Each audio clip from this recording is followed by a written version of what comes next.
또 하늘에 크고 이상한 다른 이적을 보매 일곱 천사가 일곱 재앙을 가졌으니 곧 마지막 재앙이라.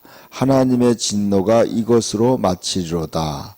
또 내가 보니 불이 섞인 유리바다 같은 것이 있고 짐승과 그의 우상과 그의 이름의 수를 이기고 벗어난 자들이 유리 바닷가에 서서 하나님의 검문고를 가지고 하나님의 종 모세의 노래 어린 양의 노래를 불러 이르되 주 하나님 곧 전능하신 이시여 하시는 일이 크고 놀라우시도다. 만국의 왕이시여 주의 길이 의롭고 참되시도다. 주여 누가 주의 이름을 두려워하지 아니하며 영화롭게 하지 아니하오리까. 오직 주만 거룩하시니이다.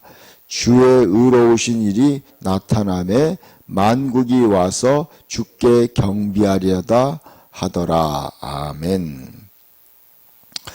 우리가 사도 요한이 되었다고 한번 생각해 보십시다. 예수님의 제자, 12제자 중에 예수님이 사랑하는 제자 그 요한이 나이가 90세까지 살았다고 그렇게 얘기합니다. 90세 이상.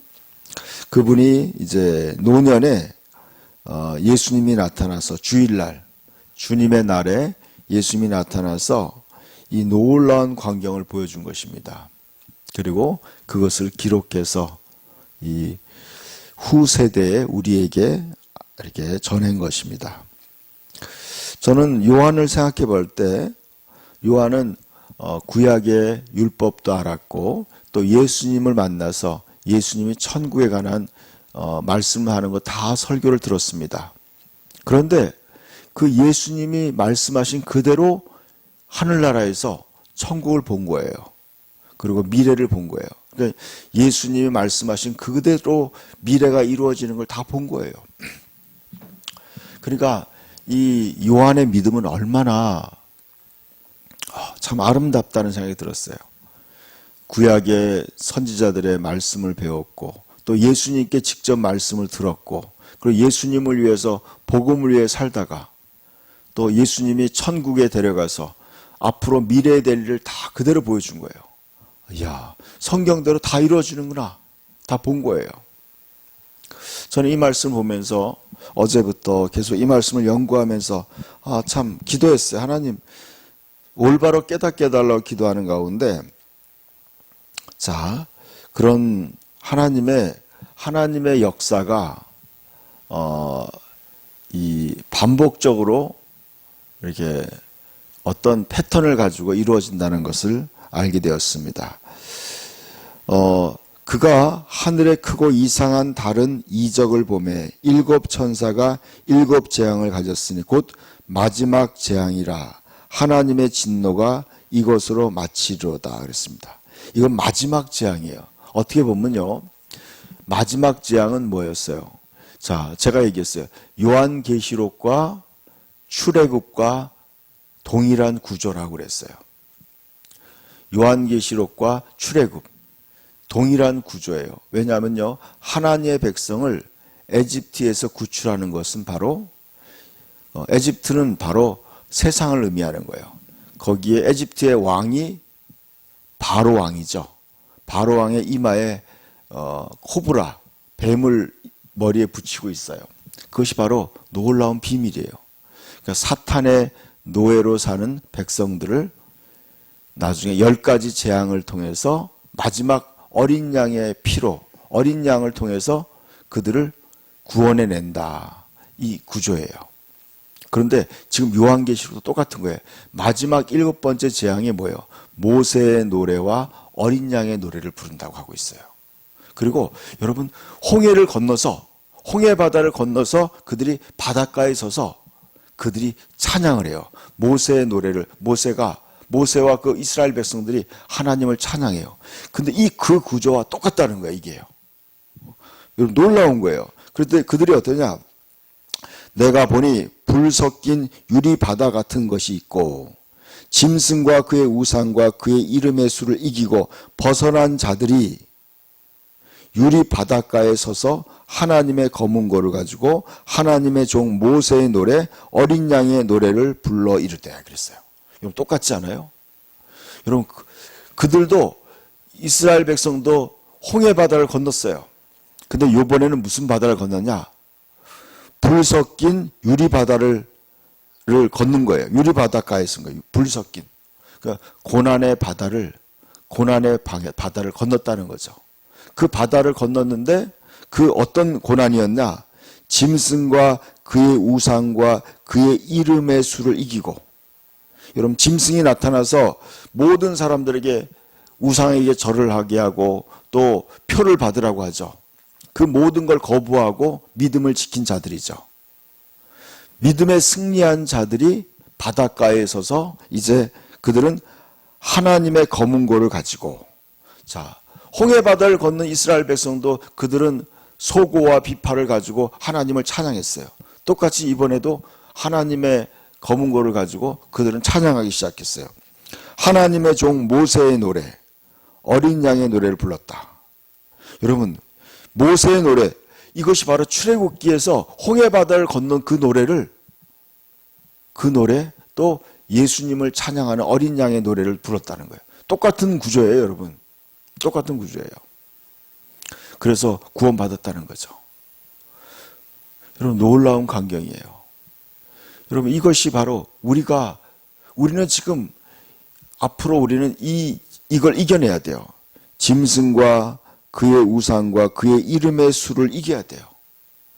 이제 전 세계적으로 모든 사람에게 이제 666 표를 받으라고 강요할 거예요. 우리는 그것들을 이겨내야 돼요. 또 우상에게 절을 하라고 우리를 억압할 거예요. 여러분, 일제시대 때 우리의 믿음의 선조들은요, 이 예배 시간에 일본 신에게 절을 하게 만든 거예요. 정오가 되면요. 예배 드리다가도 12시가 되면은 예배를 중단하고 일본 신에게 절을 해야 되는 거예요. 그게 바로 신사참배죠. 그러면 강요한 거예요. 그때 믿음을 지킨 사람들이 그렇게 많지 않았어요. 믿음을 지킨 사람들이. 여러분, 이제 우리 전 세계적으로 이제 짐승과 같은 적그리스도가 온 세계를 통치하게 될 거라는 거죠. 그럴 때 우리는 끝까지 믿음을 지켜야 돼요. 그래서 어떻게 하느냐? 이겨내고 결국에는 이 바닷가에 서서 이 노래를 우리가 불러야 돼요. 하나님의 종 모세의 노래, 어린 양의 노래를 불러 이르되. 그 노래의 가사가 바로 이거예요. 주 하나님 곧 전능하신 이시여 하시는 일이 크고 놀라우시도다. 만국의 왕이시여 주의 길이 의롭고 참되시도다. 주여 누가 주의 이름을 두려워하지 아니하며 영화롭게 하지 아니하리까. 오직 주만 거룩하시니이다.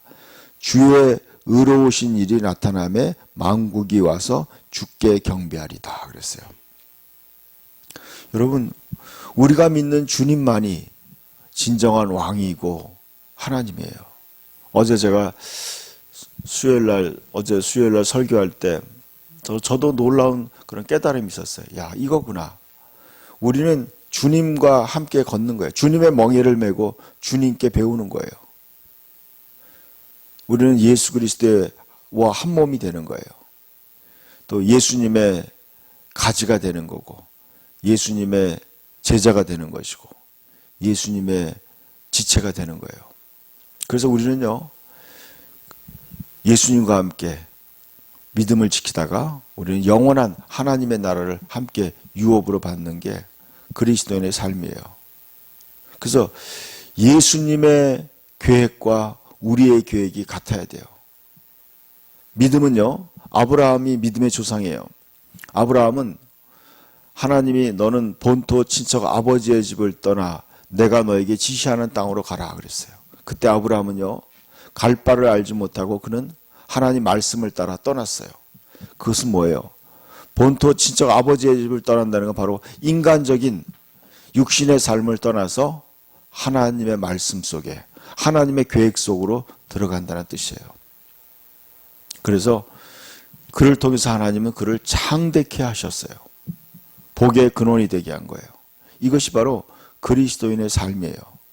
그리스도인의 삶은 인간적인 생각을 버려야 돼요. 그리고 이제는 우리는 그리스도와 함께 같이 멍에를 메고 그의 나라와 그의 의를 구하는 삶이에요. 믿음을 지키는 삶이에요. 예수님이 끝까지 믿음을 지키신 것처럼 또 우리의 믿음의 선배들이 그 믿음을 지킨 것처럼 저와 여러분이 그런 믿음의 사람이 되기를 축복합니다. 기도합시다. 하나님 아버지 감사합니다. 우리가 모든 시험을 통과하고 우리가 그것을 이기고 바닷가에 서서 하나님의 검문고를 가지고 하나님을 찬양하는 그날을 우리가 바라보길 원합니다. 그날에 그곳에 서기 원합니다. 주님 우리를 축복하셔서 그곳에 서게 하여 주시옵소서. 우리가 모든 시험을 이길 수 있는 굳건한 믿음을 허락하여 주시옵소서. 예수님의 이름으로 기도합니다. 아멘.